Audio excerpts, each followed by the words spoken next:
доступна информация о лекарстве. При сканировании кода выходит информация, его название, миллилитры, то есть дозировка, форма, производитель. То есть если лекарство официально завезено, то эта информация выходит в системе, если это лекарство введено в систему, то есть имеет QR-код и введено в систему. На данный момент пока по цене информация недоступна, потому что необходимо подключить все аптеки. Со временем уже она будет доработана.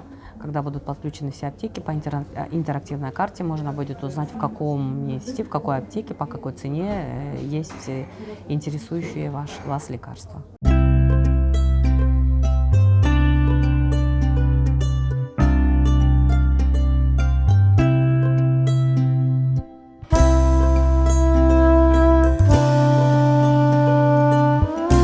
И подключаем аптеки. Тоже это не быстрый процесс, потому что их очень много по стране.